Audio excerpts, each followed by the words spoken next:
الحته اللي هناك ده اصلا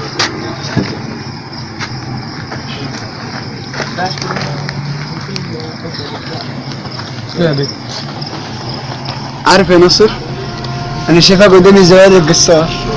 ايه يا بنت الساحه ده؟ ايه اللي انت بتقوليه ده؟ بصراحه انا رجعت الكلام وعرفت ان انت بنت ساحه وفاجره بس بحبك. امسك ده يا ناصر. مالك فيها يا بنت؟ امسك يا ناصر. ايه الساحه اللي بتعملها؟ بحبك يا ناصر. ايه يا بنت؟ بحبك يا ناصر.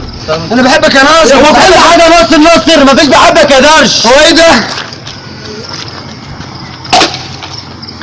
في بس مني انا.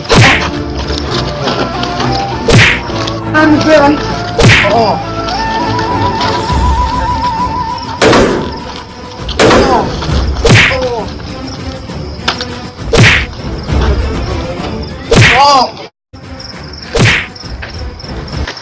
تاخد البنيه دي وتطلع على مطار شيكاغو على طول. اعمل فيها لقيته مقفول، بس انت طعنتهم. انت عصبتيني يا فاجره. عم رمضان الحاجات اللي باظت دي عند بيت الدسوق، ما هو اللي عكس المدام يبقى مش هيعرف يخش الحمام خالص.